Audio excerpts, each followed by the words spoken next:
Né? Cadê a Malu?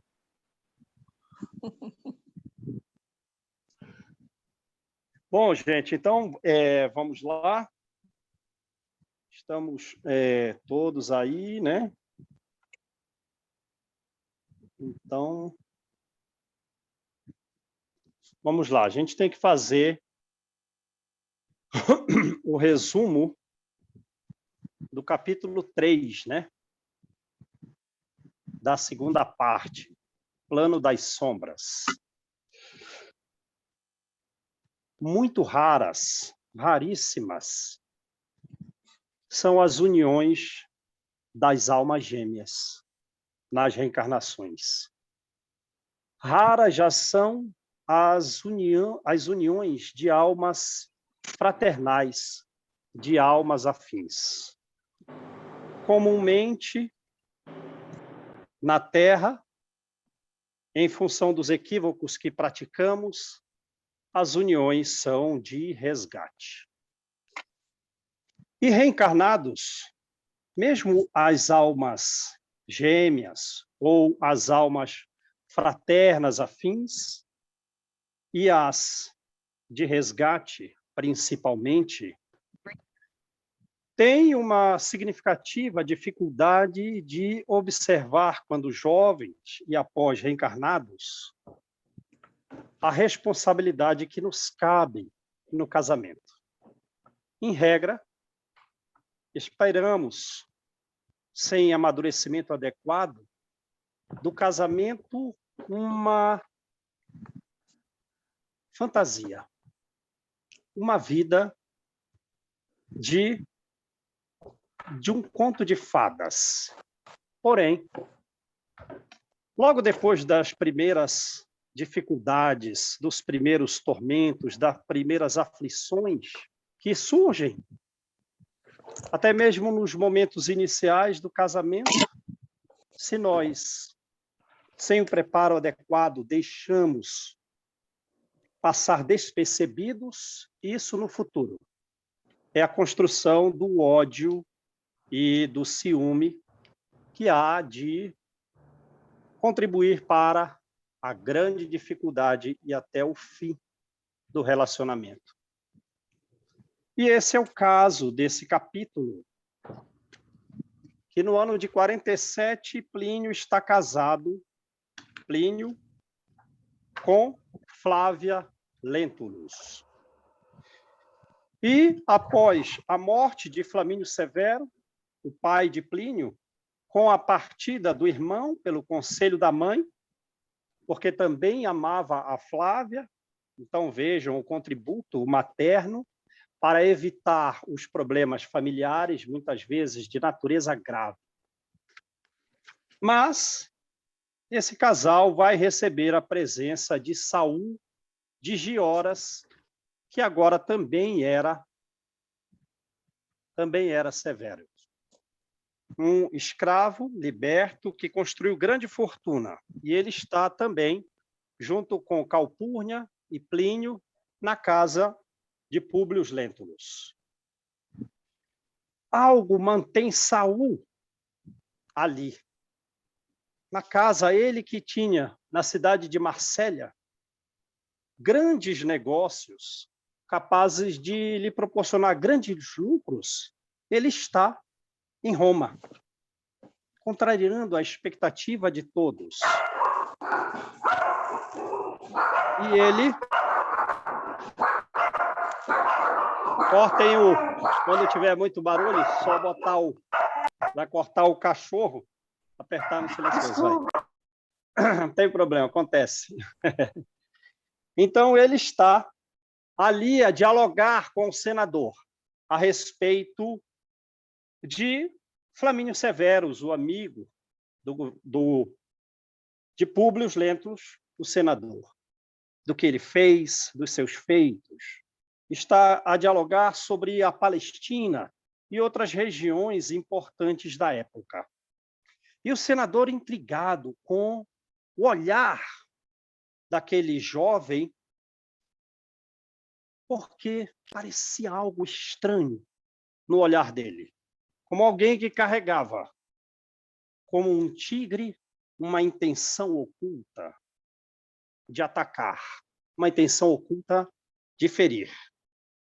E ele, então, num desses diálogos, e ele vai ficar naquela residência ali pelo prazo de um bimestre, o senador vai perguntar: Saul, o nome do seu pai é André de Gioras, recordando aquele pai que na Palestina lhe havia pedido para libertar o filho do cativeiro romano.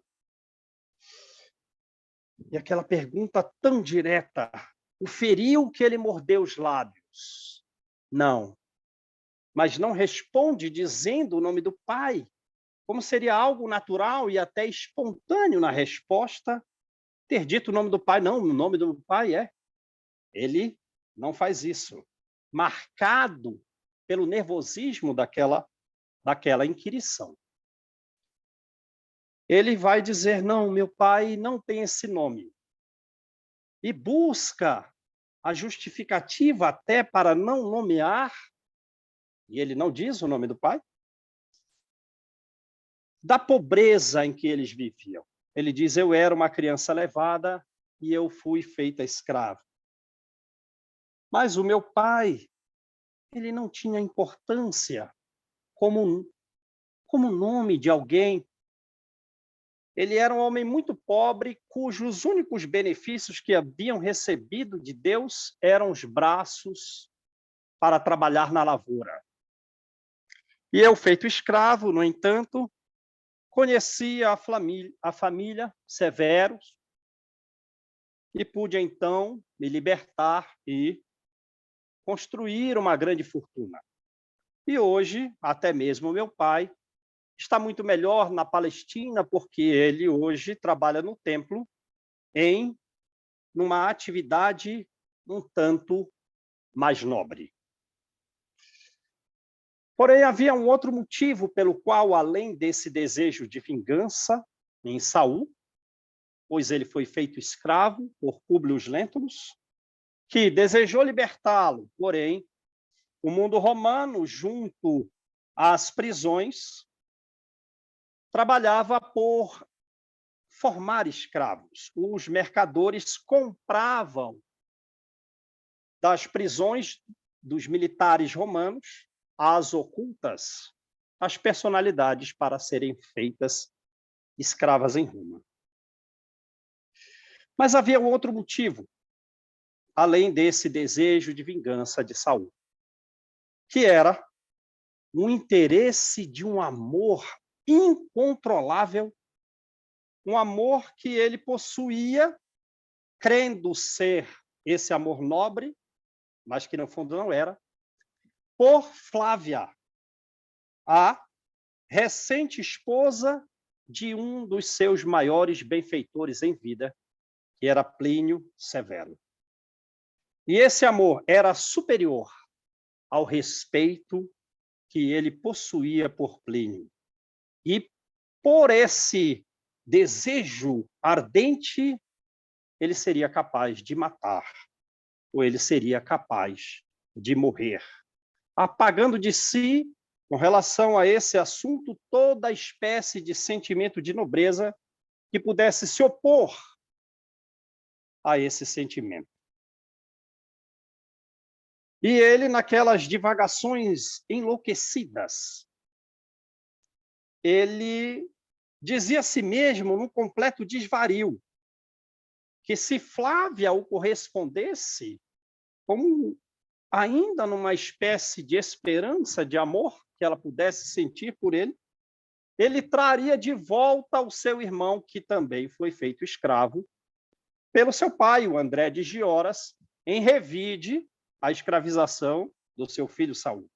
Ele traria, se tivesse o amor correspondido, Marcos Lentulus de volta para a família, que agora já era um jovem, com idade superior a 15 anos.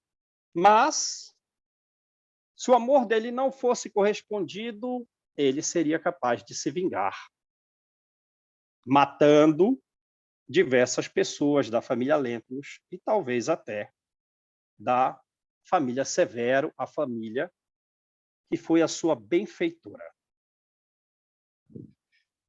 E, dentro desse contexto familiar, em Roma, das dificuldades vividas pelas famílias e também na sociedade, no mundo ainda de natureza primitiva e que Jesus adveio para transformar num mundo de provas e expiações, uma outra mulher está em situação semelhante à de Saul, é Aurélia.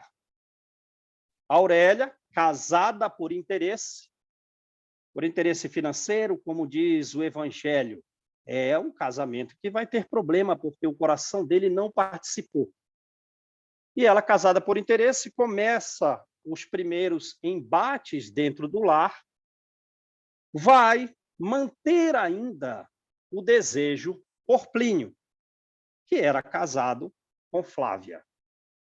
E vai com a sua mãe, que nós já sabemos, talvez depois da esposa de Cláudio, Messalina, é um exemplo típico da mulher fútil de Roma.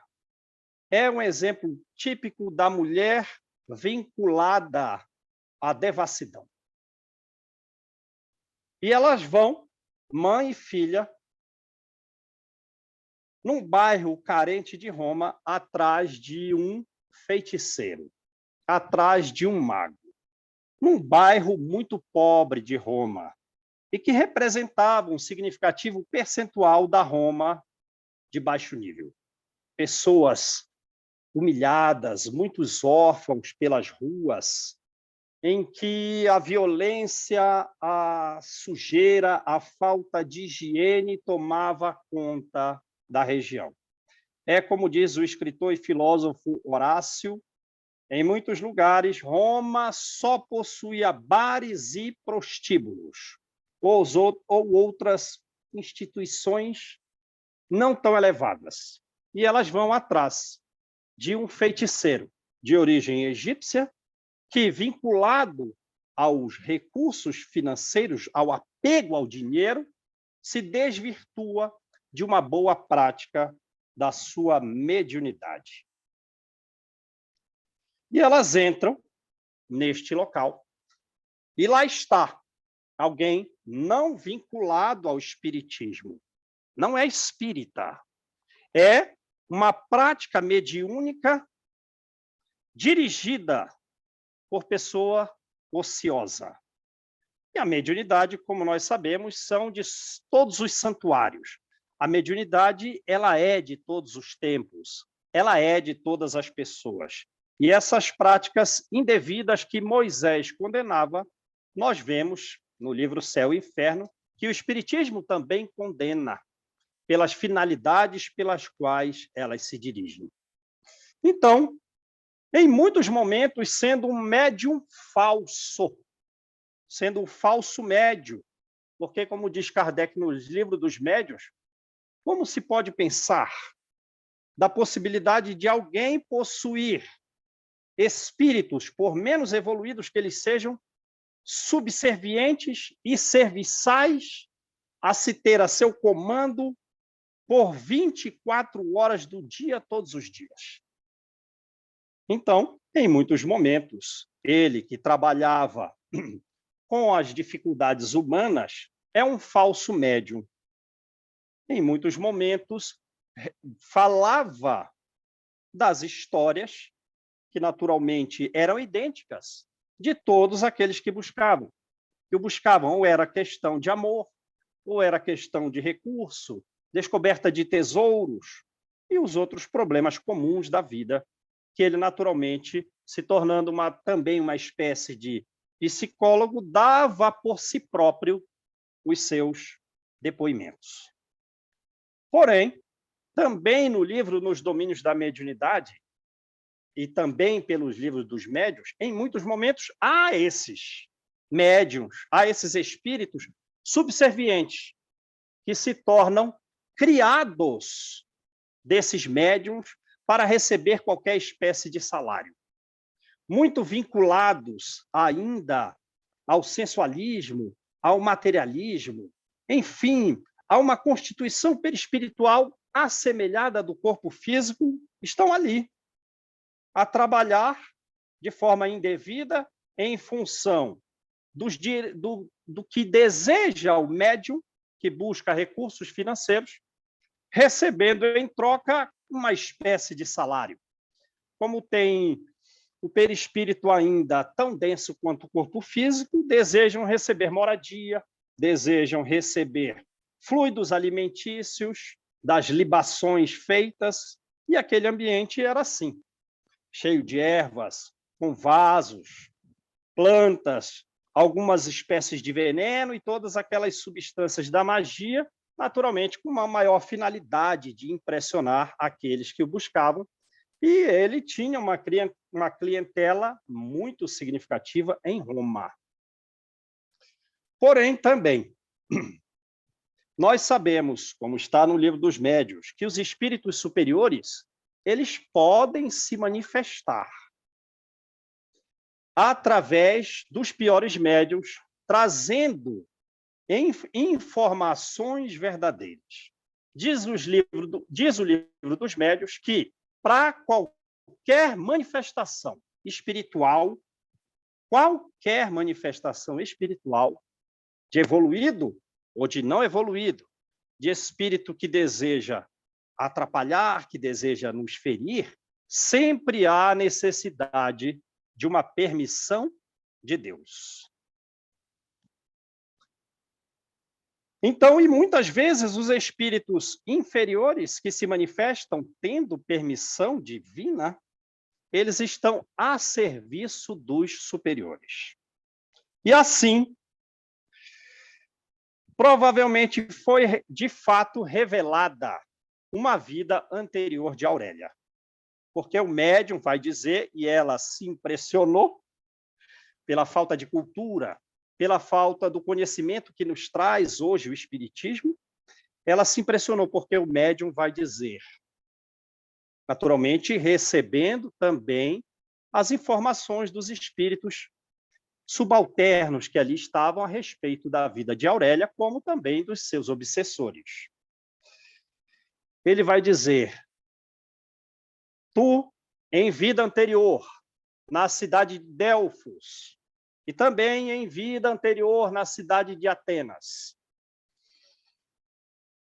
desejaste esse mesmo homem que hoje tu desejas. Você, em vida anterior, errou, fez com que ele caísse em adultério e hoje tu desejas repetir o mesmo desvio. Mas não deves fazê-lo porque isso vai ter consequências gravíssimas para a tua vida atual. Então, vejam, é uma informação útil? É. E diz o Livro dos Médiuns, uma vida anterior nossa pode nos ser revelada quando tem caráter educativo, quando tem caráter instrutivo. E ainda é verdadeira quando aquela comunicação é espontânea e dela nós absolutamente nada esperávamos. E o susto que a Aurélia toma indica essa posição. Naturalmente, os superiores estão utilizando os espíritos inferiores para lhe comunicar a respeito dessa vida pregressa, para que ela tome cuidado. E ele ainda diz mais, agora, talvez com uma natureza espiritual mais ferinte, mais inferior, vai lhe dizer que ele não é a sua alma gêmea, que ela a está buscando mais pelos prazeres carnais do que por realmente um amor verdadeiro. E que ainda ela tinha esse desejo de ter amantes, não só com ele, mas de ter outros amantes. E aquilo afere. É uma informação desonrosa, mas ela se cala, porque alguma força superior a ela ainda que de natureza inferior, talvez os obsessores, a faz calar, porém não a sua mãe Fúlvia, que tinha uma natureza ainda mais primitiva que a própria Aurélia. E ela entra, então, em atrito com aquele mago egípcio. O que queres dizer com isso? Queres nos ferir? Queres nos desonrar? Sabes que eu posso te colocar na prisão e revelar todos os teus segredos. E ele, naturalmente, por uma influência obsessiva, até dela própria, vai dizer: e tu não tens teus segredos? E a gente sabe a vida desregrada que ela levou. Eu sou esposa de um pretor, eu posso te prender. Na discussão, ela diz. E ele diz: eu não tenho me escondido atrás das pompas da aristocracia. Não tenho feito coisas certas. Mas eu estou aqui com essas informações tentando auxiliar a tua filha, porque se ela seguir o teu caminho de víbora, como tu és, vejam, são informações de obsessores que não são tão hipócritas. São informações de obsessores que desejam ferir e que Deus permite que haja manifestação dos inferiores. Por quê? Porque, apesar do mau desejo daquela manifestação, pode surgir o bem, pode fazer com que nós sigamos o bom caminho. Porque se ela seguir esse teu caminho de víbora, muito provavelmente estará na miséria, na prostituição, e vai morrer pelo gládio, e vai morrer pela espada romana que se chamava Gládio. E a Aurélia agora preocupada com a sua mãe,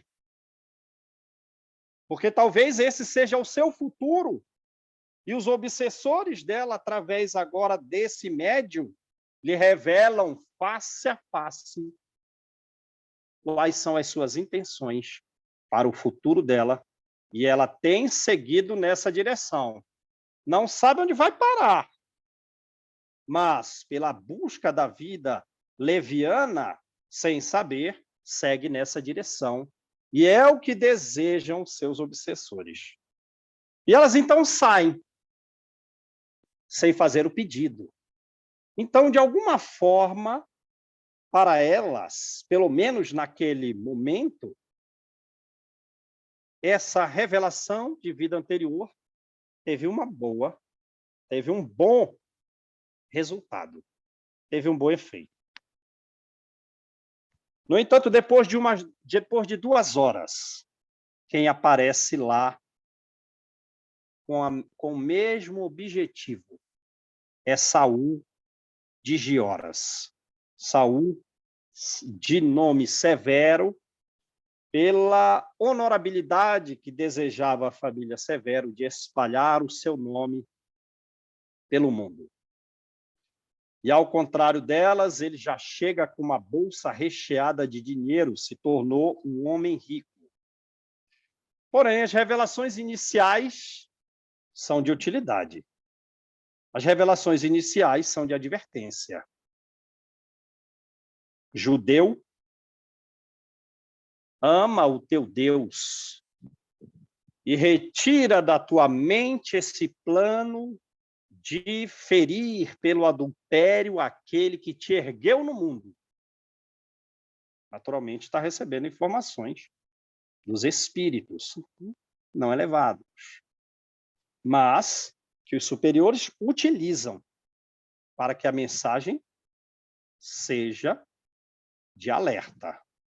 Manda um dos mandamentos da tua lei que tu não desejes a mulher do próximo nem pensamento, com o agravante de que ele é um dos teus benfeitores. Mas, como diz a questão 893 do Livro dos Espíritos, em que Kardec pergunta qual era a maior das virtudes, os espíritos fazem uma gradação para dizer que há virtudes, no sentido de existem virtudes, sempre que há uma resistência voluntária aos nossos próprios maus pendores. Quer dizer, temos maus pendores, temos maus desejos, más inclinações, mas alguma virtude em nós se voluntariamente nós resistimos a essas más inclinações. Que não foi esse o caso das mulheres anteriores, ou em parte foi, ou foi mais pelo medo que elas recuaram.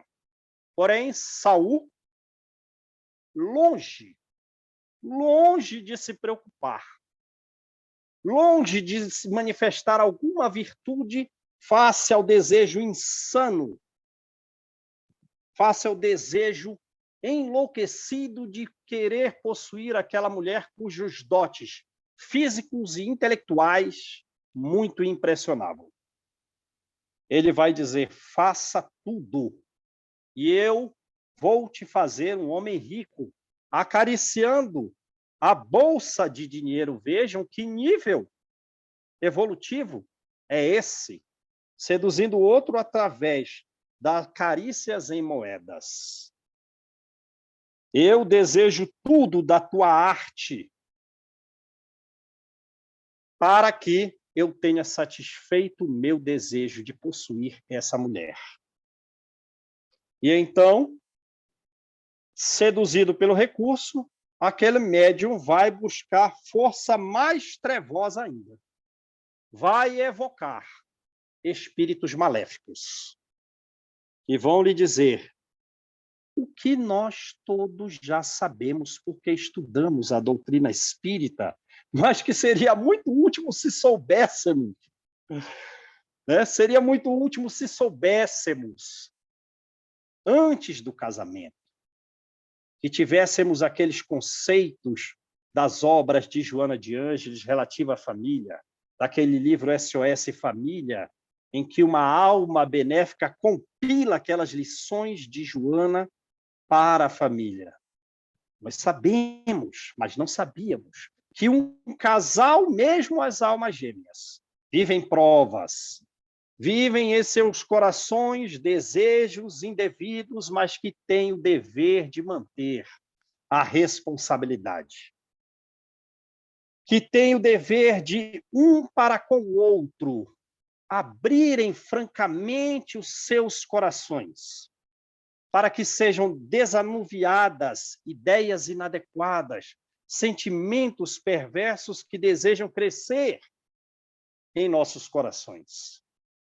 E que é a finalidade nobre da vida. Aquela época, então, a finalidade nobre de seguir com a segunda revelação, trazida por Jesus, e atualmente para nós a terceira revelação trazida pelo Espiritismo. Porque o Espiritismo, assim como o cristianismo, tem a finalidade de rejuvenescer o coração dos cônjuges, de uni-los, de dois fazerem um para o serviço do bem. Porém, o senador, dando voz às calúnias e às influências obsessivas, afasta a sua esposa da própria filha. Ela, então, apesar de ser filha de Lívia, uma cristã extremamente dedicada ao cristianismo, não era, se tornou, então progrediu significativamente, está afastada de contribuir para o próprio crescimento da filha. Então, aquela postura de pai severo, afastando a esposa do contato com a sua própria filha, carrega uma responsabilidade para com os desvios da própria filha, caso ela venha a cair. Pela falta de permitir uma educação materna, e ainda, além de tudo, de uma educação materna cristã. Se a filha vier a falir, em parte, o compromisso é do pai Lentulus. E a revelação do médium naquele momento é: agora não. Mas no futuro, o que nós já sabemos, como todo casal, mesmo as almas gêmeas, alguma coisa vai separá-los no lar. Eles vão entrar num período de disciplina e se afastar dos prazeres. Talvez aí seja o teu momento de interceder, porque essas provas advirão mesmo para almas gêmeas, e elas podem, se repetirem os erros pregressos, caírem significativamente, ou se resistirem a essas dificuldades, se elevar, caminhar em frente, seguir.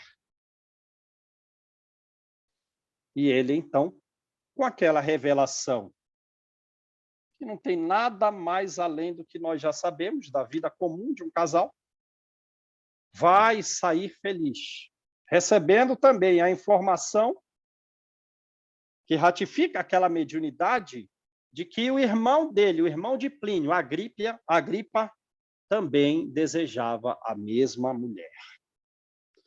E ele, então, retorna, fica mais um pouco na casa, seguindo ainda o conselho daquele médium que será responsabilizado, que ele, em vida futura, terá o salário correspondente à vida desregrada que levou, terá que ser paz daqueles espíritos subalternos que ele estava mal conduzido, e também vinculado aos espíritos perversos que muitas vezes ele evocou. Ele diz, o médium, vai cuidar da tua vida financeira, porque agora tu não tem condições de atraí-la para próximo de ti. Vai cuidar do teu dinheiro, porque até eu vou me beneficiar dos teus recursos. E ele vai. Na despedida para Marsella, vai para trabalhar, quer auferir o máximo de lucro, porém com o desejo de voltar aonde ele crê está o seu coração, tendo também pelo médium a vida anterior sua tendo sido revelada, mas longe de qualquer virtude, não faz nenhum esforço para vencer a si próprio, como fez Agripa com os conselhos maternos, né? Porém, na despedida, ele tem uma oportunidade de dialogar com a Flávia. E ele vai lançar uma dessas sementes que causam os atritos iniciais entre os cônjuges e que podem, se os cônjuges não abrirem os seus corações, não buscarem desanuviar sentimentos e pensamentos, não se vincularem a objetivos nobres da vida que a Flávia já não possui, pela falta de inserção do cristianismo na sua vida que adviria pela sua mãe. Podem os cônjuges ter graves problemas se esses atritos iniciais, se essas desconfianças passarem despercebidas. Vai gerar ódio e relação de ciúme mais à frente. E é o que ele faz, Saul. Ele começa dizendo que ele não sabe a razão, Flávia não sei a razão, mas eu vou embora carregando-te nos meus pensamentos. E ela então se assusta e revida e diz, eu só devo existir no pensamento do meu esposo. E ele então se corrige. Não é nesse sentido, é no bom sentido. És casada com um dos benfeitores, e és patrícia romana. És casada com um dos benfeitores da minha vida. E eu tenho por ti uma admiração, como tenho pelo teu esposo. E eu estou aqui nessa posição de um escravo liberto para vos servir. É nesse sentido que resides em mim. E ela diz, meu esposo te tem como um irmão e assim é que eu também te desejo ter. E aí ele lança a semente maléfica. Sabes que eu vou te revelar um segredo em prol deste sentimento que eu desejo para a tua felicidade.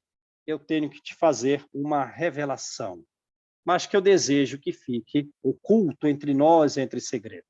Sabes que Plínio já foi noivo de Aurélia. E ela se choca com aquela informação, com aquele sentimento que surge dentro dela e diz: sim, eu sei.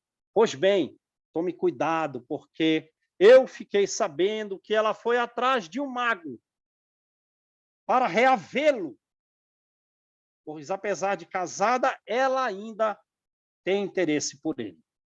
E aquilo a fere.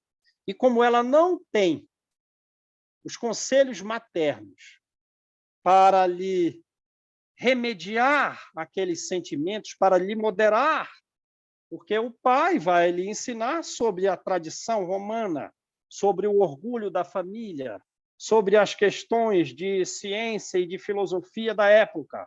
Não tem condição de proteger o coração da filha como era o papel que caberia à mãe. Ela se enche de um ciúme que jamais possuiu em vida.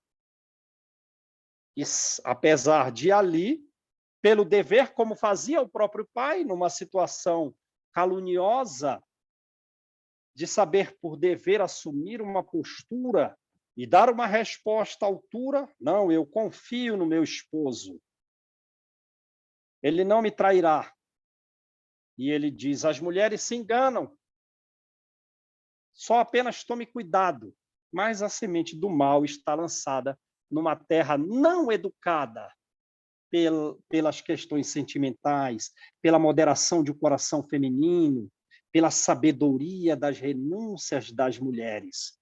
Uma das maiores forças de ensino da divindade para com os filhos, para com o cônjuge.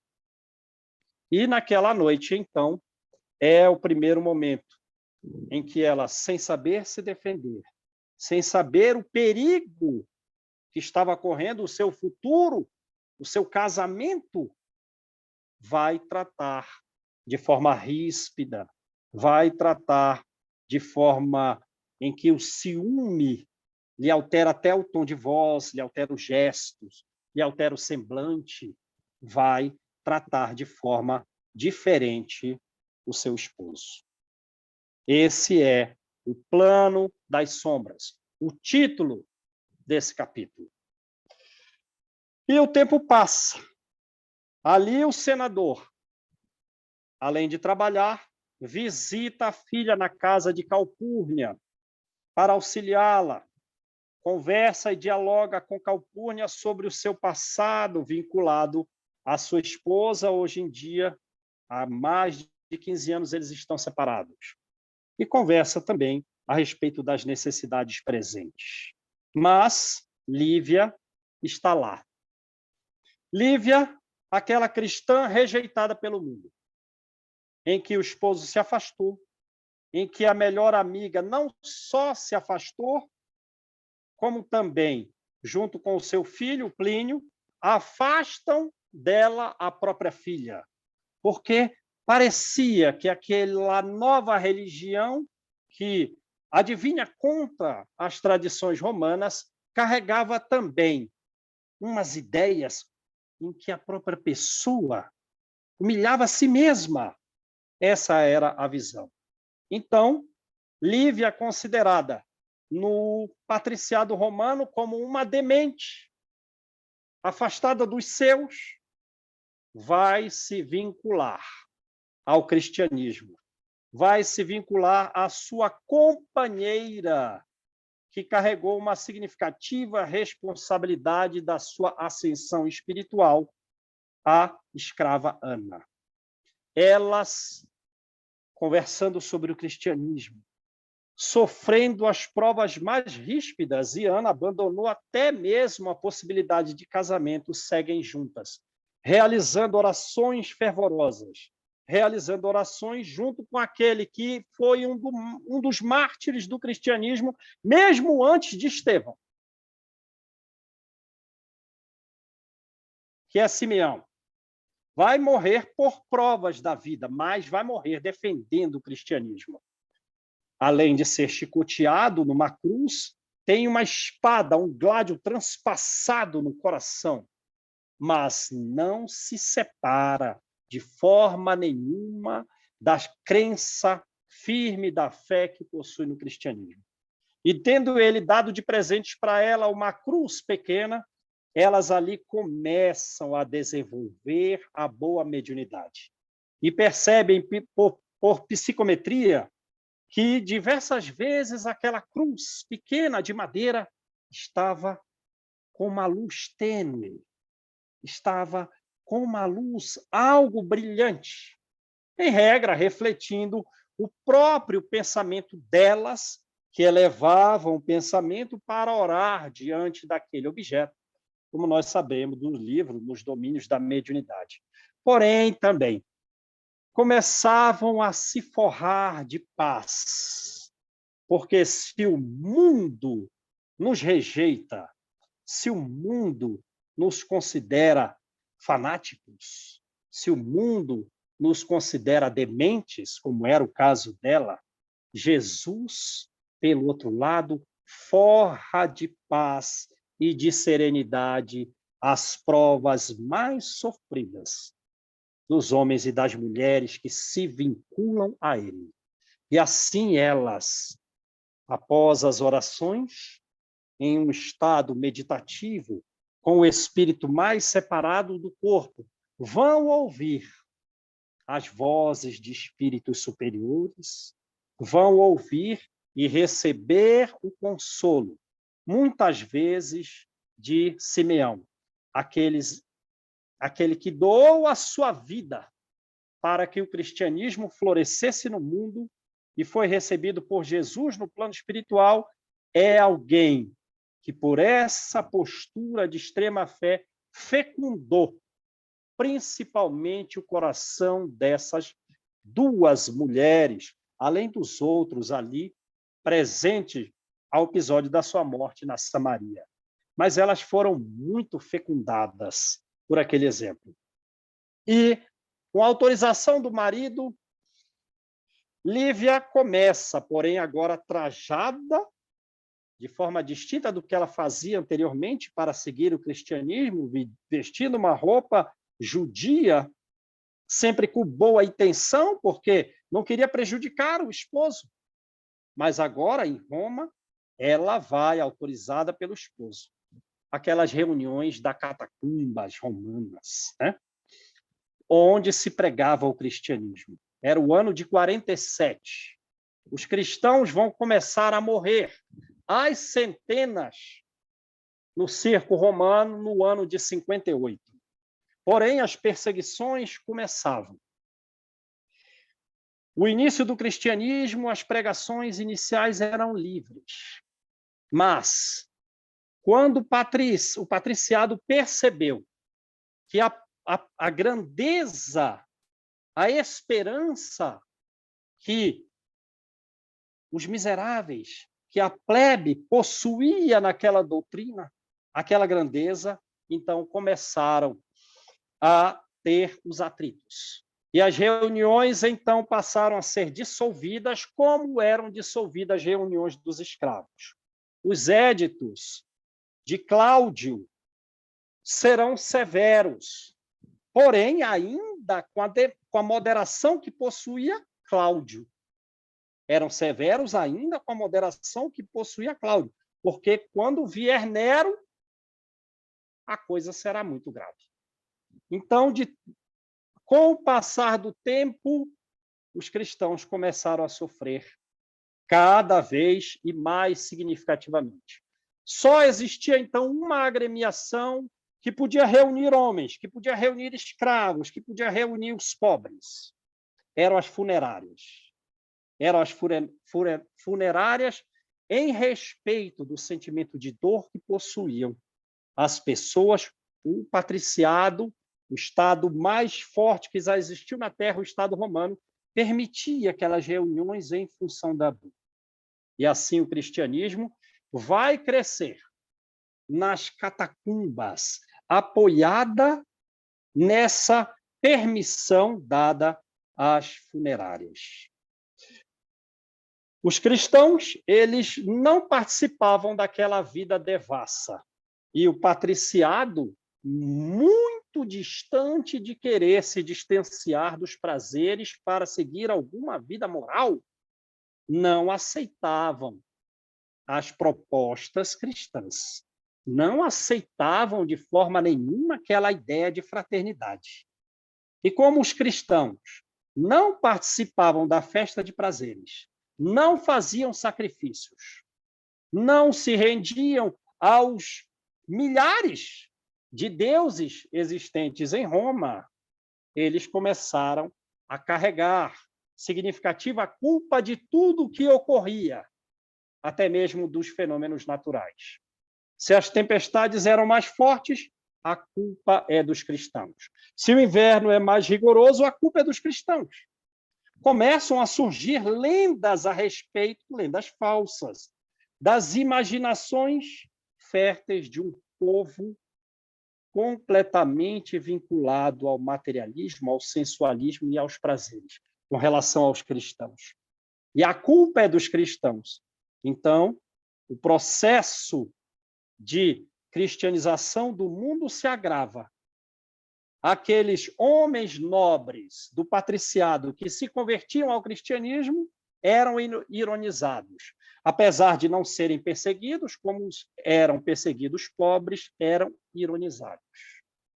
Mas, a partir de 16 de julho de 64, quando Nero solicita aos seus comparsas o incêndio de Roma, e Roma é muito mais destruída do que ele esperava, é que os cristãos serão oficialmente declarados como inimigos do Estado e serão, então, perseguidos por 300 anos. Já eram ao tempo de Cláudio, porém, de forma velada. Não se perseguia os cristãos, apesar deles morrerem às centenas nos circos. Eles eram escravos, insubmissos às leis. Eles eram considerados escravos que não seguiam as tradições. E, por esse motivo, deveriam, então, receber a sentença de morte. E Lívia, sabendo da dificuldade que era viver neste contexto, mostrar a sua religiosidade, porque ela foi diversas vezes juntamente com Ana nas catacumbas.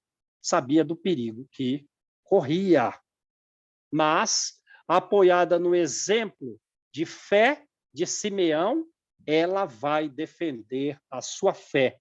E Jesus a vai forrar a alma de manifestações espirituais superiores como primícias do reino, como diz Amélia Rodrigues, né? São primícias do reino, da mediunidade superior, que você recebe em vida, mas é isso que te espera nas colônias espirituais superiores. E os cristãos, então, quando chegava algum apóstolo mais fervoroso, faziam um sinal da cruz um para o outro, sabendo que haveria, então, reuniões. Não podiam, então, falar abertamente do cristianismo. E o sinal da cruz era o indício, opa, vai haver reuniões nas catacumbas. Um pregador de renome, um pregador que traz o conhecimento cristão para nós, está na cidade e ele vai nos ensinar, e ele vai explanar a respeito de Jesus. E ela ia, assim, defendendo a sua fé e Jesus, enchendo de primícias através da sua mediunidade do que lhe esperava no reino dos céus, porque ela vai atingir um nível evolutivo e entrar numa determinada região celestial, a esperar pela sua alma gêmea, Publius Lentulus, e ele vai demorar milênio para chegar no nível evolutivo em que ela conseguiu nesta vida. Esse é o resumo de hoje, gente. Vamos parar aqui a gravação ou ainda não? Ainda não. Alguém pode querer perguntar alguma coisa, né? Se alguém perguntar alguma coisa aí, eu deixo aqui, senão eu senão eu já paro. Aí a gente vai para outro dia. Ô, João, sabe o que eu acho interessante isso daí? Porque, como você falou aí, as primícias, né? A gente pode estar aqui, né, nesse mundo da matéria, mas a gente pode ir progressivamente se conectando a esse reino aí, né? Sim. Esse mundo espiritual. Não só a gente pode, como a gente deve, eu acho, né? É. Porque, na verdade, a gente não dá para ficar aqui no terra a terra. Nós estamos aqui, mas a gente tem que pensar que somos espíritos, né? Viver a vida do espírito, né? Sim. É muito importante isso aí, né? Na Muito. verdade, dá outro direcionamento para a nossa vida. Você muda os valores, você muda seus interesses, né? Porque você começa a ver que algumas coisas que eram importantes para você, mas que é muito aqui, que vai ficar aqui, né? Que você não leva. Então, esse reino aí, a gente tem que começar a viver mesmo ele, né?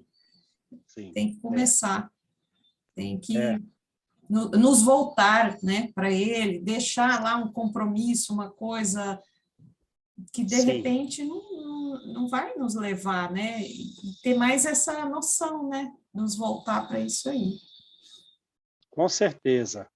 E lembrando, né, como no caso de Lívia, isso vai com relação às outras pessoas, né?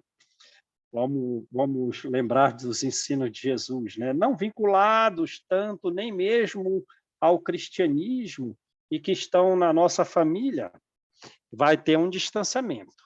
Vai ter um distanciamento entre nós e o mundo terreno e, portanto, muito dos nossos amigos do passado, de pessoas da nossa família, não vai ser sem sacrifício esse nosso vínculo de viver as primícias com o contato com, digamos assim, mais frequente, com o contato diário com a espiritualidade superior, em que nós podemos ter um conhecimento de quem é o nosso guia, de que ele está a nos instruir quase toda noite, porque eles também não trazem informações inúteis a falar do que viveremos no plano espiritual e do que fazer por aqui, recebendo conselhos quando erramos. O vínculo com a espiritualidade superior, que traz a paz, também tem por finalidade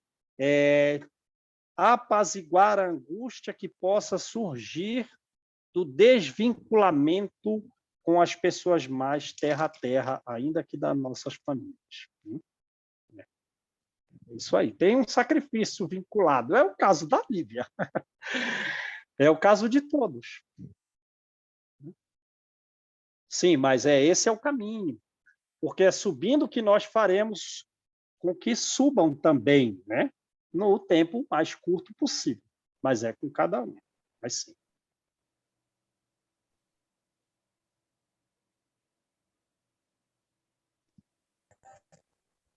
Obrigada, gente. Um abraço grande para vocês, tá?